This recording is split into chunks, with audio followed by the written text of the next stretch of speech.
Someone had asked before we went live, hey, can you get Jay to talk about fascism? Of course, it took no jiving. You just kind of delved right into it. I will say that I have some degree, or maybe a significant degree, of sympathy for fascism, in the sense that I oftentimes view the fascist movement, back in the early 1900s into the mid 1900s, as some attempt to harken back to a monarchy in the modern world. I do believe some of what produced that was the conditions of manufactured by liberalism and, by extension, Marxism, communism, whatever, where people were like, we're losing our identity. We're being run by communists or by capitalists. We want to have Italy for the Italians, or whatever, so on and so forth. And so I do think it was people seeking some type of coherent social order, a coherent social order that liberalism is inherently unable to give. And I would agree, the somewhat atheistic nature of fascism is definitely a weakness in the ideology. I think that there's no question about that. I've read the doctrine and doctrines of fascism, the two different. One was supposedly written by Mussolini, but apparently it wasn't really. And the other one was written by another Italian fascist philosopher. I don't necessarily get off to the idea that the state by itself is God, which is kind of how the fascists conceived of things. That's the first thing. Well, the best essay that I have found on this question is Ivan Ilyan's essay on fascism. Have you by chance read that? Which one? I'm sorry, Jay. The Russian philosopher Ivan Ilyin. He has an essay called On Fascism. I have not read it. No. Yeah, it's pretty good. It's at Soul of the East. My buddy Mark translated it, and I think the essence of fascism is he talks about, number one, it tends to be, even though it can have an homage to religion, it tends to be absolutist in terms of the state. So the state takes on a sort of deified status, and so there's an irreligiousness about fascism, Ilyin argues, where you eventually get a hostile attitude towards Christianity because of a lot of the tenets of Christianity, which want to limit the pride of man, limit the idea of an absolutist God emperor. That kind of stuff tends to run contrary to the pride of man. You get a sort of totalitarian state that does arise because it's supposed to be based on the ideal. So if you look at one of the key philosophers, you get like, Hegel's philosophy of the right, where he says the state is the march of God in history. So the state literally takes on the role of the church. It becomes what it's supposed to be. And the point of the Byzantine double-headed eagle is precisely balance. It's and that's not to say that the church is equal to the state, but that society is not wholly run by the state and it's not wholly run by the church. There's a balance between these two, and they have their respective spheres, but their respective spheres are also not absolutely independent. So, for example, the emperor can be excommunicated. Many of them have been, because they were heretics.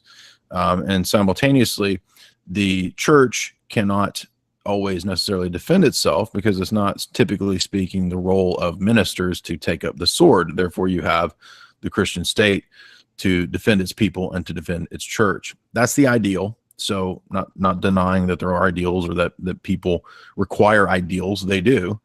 And there's never been some perfect Byzantine state or some perfect Christian imperium. There's always ideals that we try to strive for. And that's why the iconography of the history of the imperium is, again, embodied in the Byzantine double-headed eagle. And it's, if you notice, they both wear a crown, and then there's a crown on their crowns. So what that signifies is that the harmony, the symphonia in the Greek, in society, is embodied in this very symbol. And anytime you chop off one of the heads, which is to make the state god, then you get essentially the one-headed eagle. You get, that's Rome, right? That's Rome is the eagle. If you chop off the other head, then you get, I don't know, the papacy, right? Where the church and state are basically combined into the papal states. So, the first 1,000 years of Christianity is embodied in its symbol. It's embodied in, on the one hand, on throne and altar, right? And it's no accident that, again, the revolutionary tradition, the Freemasons, sought to overthrow throne and altar. So another thing that happens in the tendency is you get a kind of one party monopoly in a party system. Usually fascism starts as a party And then because it's a party system in a state that allows political parties, when that party comes to dominate, it essentially tries to stamp out everything that disagrees with it. And this tends to demoralize people. I'm not saying, by the way, that you wouldn't necessarily have people stamping people out in a in a monarchy. That's happened for sure. But the problem is that fascist politics is also based on the idea inherited from the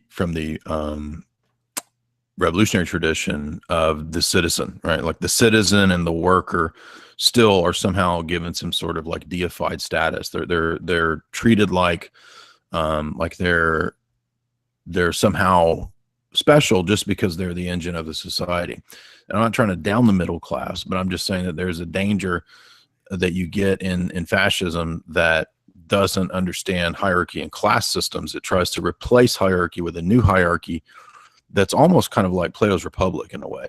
And Plato's Republic is very problematic because, number one, it's based on radical idealism. It's based on the idea of the philosopher king. That's essentially what the fascist party leader is a philosopher king.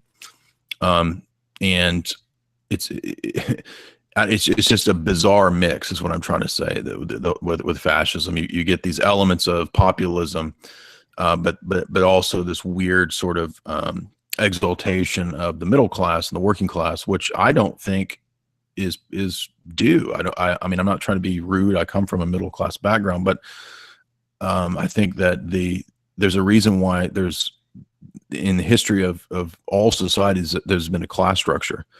You can read, Proverbs. Solomon talks about nobles and he talks about the working man. And everybody knew their place. And so even fascism, again, retains this revolutionary idea of the bizarre exaltation of the worker. There's what else? You get these social reforms within fascism, which is a form of socialism that takes the state into a very rigorous attempt to control the economy. So once again, that's where I would kind of side with monarchy in many ways, allowing for a little more freedom than fascism, because it's actually monarchy. People, they'll often talk about like the state licensure. Like if you have you could only sell this or that thing when the king gave you a license to do it. The reason for that was because it wasn't just because the king was trying to control it. It was because it was a protection against the sharks that would come in from foreign countries and try to outsell the people who were the natives. So the idea of tariffs and all that was to protect people. It wasn't just a scam. This is how the revolutionaries always portray it, because the revolutionaries were funded by middle and upper class merchants and bankers. So of course they want open borders. Of course, I'm not open borders. They want free trade, excuse me. Of course they want free trade. Well, those two kind of go together, by the way. They want free trade because if you're a merchant or a banker, free trade benefits you. If you're a king or a statesman and all your people are getting screwed over by the sharks that come in and undercut you with everyday low prices, like Walmart, your people get mad and they want to overthrow you. So that's why a king has tariffs. It's not because it's just scams. So this is a very annoying argument that I really get tired of from libertarians. But I think that ironically, you could argue that fascism can have some of those same problems, because it's not exactly clear in what sense, when we're erecting this imperium, because it's just the law of man, it's not exactly clear where we stop the borders of nations, where we stop trade, where we do any of this, because it falls back into like scientific regimentation. So fascism itself, I would argue, falls back into, or would collapse into, some form of transhumanism or technocracy. I think well, I won't say that because I don't want to go into the ifs, but and ultimately what happens is that it ends up in demagoguery and despotism, which is ironic because that's what's always leveled against monarchy. But I would argue that the historical trend of human societies at all times has always been monarchy, and that's not. There's a reason for that. Why is that? Allow me to get a little Jordan here. Well, nature's hierarchical. There's hierarchy. And I understand that in a way, fascism could be construed as hierarchical. But anyway, that's some of the thoughts I have on fascism. A lot more could be said, but if you just want a basic essay of my critique of modern fascism, I would say read Ivan Ilyin on fascism at Soul of the East. I think I agree with you. I think that they are drawn to fascism, particularly as liberalism continues to fail in the 21st century, as the most recent system that seemed to provide some semblance of social order. I definitely see you as someone who wants to have social order, who wants to have hierarchies, but you, kind of like myself, and this is something I've kind of harkened upon or you discovered through your work and a lot of your stuff, is you're weary of any system that makes man God, so to speak. And I could definitely see how that would be a valid criticism of fascism. The idea of creating the perfect man is definitely kind of inherently atheistic or transhumanistic, I think, without question. Yes, absolutely. And to kind of take a stark turn here, there was an interesting comment that I just saw in the chat that I want to hear your reaction to. Someone had said that you and I, Jay, we're very naive. The defeat of the Axis in World War II was the cornerstone for the destruction of the United States. After 1945, the liberals start to destroy the religion and culture of the West. Now, before you tee off on that, I would say I kind of take, and this is regretful, I'm not happy about this, but recently I've kind of started to take the Spenglerian approach to the destruction of the West, and that it was, to an extent, kind of baked into the cake a long time ago. Yeah, exactly. I don't think we could just look at World War II as this is what caused the destruction of the USA because fascism